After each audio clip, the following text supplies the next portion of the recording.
আরে এসব কি করছেন আপনি? তুমি আমার বয়ফ্রেন্ড হবা? আমি বয়ফ্রেন্ড? হ্যাঁ, বলো হবে। কেন মজা করছেন ম্যাডাম? আপনি আমাকেই পেলেন মজা করার জন্য? আমি তো তোমার সাথে কোনো মজা করছি না, সত্যি বলছি, হবে আমার বয়ফ্রেন্ড। আপনি প্র্যাঙ্ক করছেন না? কোথায় ক্যামেরা লাগানো আছে? আমি সত্যি বলছি, তোমার সাথে কোনো প্র্যাঙ্ক করতেছি না। তোমাকে একদিনের জন্য আমার বয়ফ্রেন্ড সাজতে হবে, বলো পারবে তুমি? আর তুমি যদি অভিনয়টা ভালোভাবে করতে পারো তাহলে তোমার জন্য পুরস্কার আছে। আমি বুঝতে পারতাছি না ম্যাডাম, আপনি আমার সাথে কেন এমনটা করতেছেন? দেখেন ম্যাডাম, আমি এসব অভিনয় করতে পারবো না। আরে আমি তো একটা মেয়ে, তুমি আমাকে দেখে ভয় পাচ্ছ? তুমি কত লম্বা একটা ছেলে। মেয়ে? আমার যে অবস্থা দেখতেছেন না, এটা একটা মেয়ের কারণেই হয়েছে। আমি কিন্তু প্রথমে এরকম ছিলাম না। আচ্ছা, মন ভাঙা প্রেমিক তুমি, সব মেয়ে তো আর এক হয় না। তোমার মতন আমারও একই অবস্থা। ধরে নাও না আমি তোমার কাছ থেকে একটা হেল্প নিচ্ছি। হ্যাঁ, সেটা না হয় বুঝলাম, সব মেয়েরা একরকম হয় না। আচ্ছা ঠিক আছে, বলেন আপনার কি হেল্প করতে হবে? প্রথমে তোমার এই অবস্থা চেঞ্জ করতে হবে, চলো আমার সাথে। আচ্ছা ঠিক আছে, চলেন।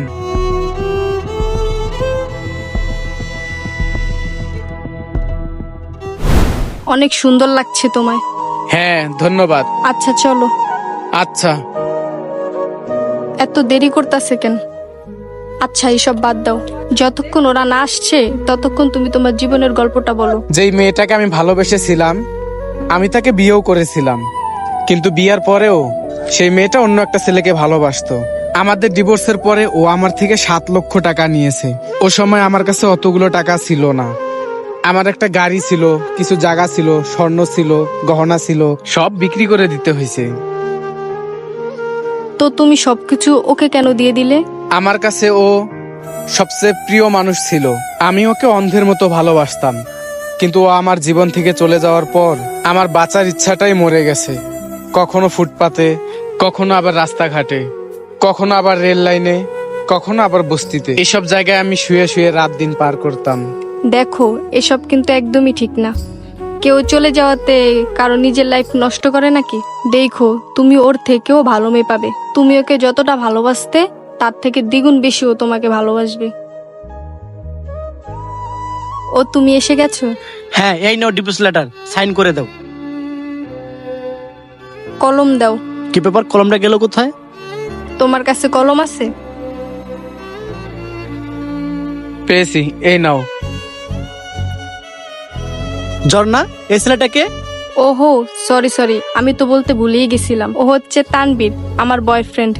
আর তানবীর হচ্ছে গিয়ে আমার এক্স হাজবেন্ড। এখনো হয়নি তো হয়ে যাব। এই যে, তুমি তো অলরেডি সাইন করে দিয়েছো। ডিভোর্সটা দিয়ে কি ভুল করলাম নাকি? স্বর্ণা, এই মেয়েটাকে তুমি তো তার কথা আমাকে বললে না, বা তার সাথে পরিচয় করায় দিলে না। উনি তো সে, যার জন্য ও আমার সাথে চিট করেছে। সত্যি? তুমি ইনার জন্য ওর সাথে চিট করেছো? ভাই, তুমি তো আসল মানুষটাকেই চিনলা না। মানে কি বলতে চাচ্ছ তুমি? কিছুই না, আসল মানুষ চেনার জন্য মন পরিষ্কার থাকার দরকার। আর থ্যাংক ইউ সো মাচ এর সাথে এমনটা করার জন্য। আর তুমি যদি ওর সাথে এমনটা না করতে, তাহলে আমি ওকে পেতাম না। চলো না, আমাদের তো ঘুরতেও যেতে হবে। আর এখানে আমি আর এক মুহূর্ত থাকতে চাই না। আমি তোমার সাথে অনেক এনজয় করব। আচ্ছা চলো। ও শিট, কাজটা ঠিক করলাম না। কি ব্যাপার, ও চলে যাওয়াতে তুমি আফসোস করেছো নাকি, যে তুমি ওকে ছেড়ে দিয়েছো তাই? না না, এমন কিছু না। সেটা তোমার চেহারা দেখেই বোঝা যাচ্ছে তুমি কতটা আফসোস করতেছো। না না, তুমি ভুল ভাবছো। আমি তোমাকে অনেক ভালোবাসি। চলো ওদিকে যাই। আমি তোমার সাথে কোথাও যেতে চাই না। চাঁদনি যেও না প্লিজ। চাঁদনি, আমার কথাটা তো শোনো। চাঁদনি প্লিজ, চাঁদনি। ইস, ও আমাকে ভুল বুঝে চলে গেল।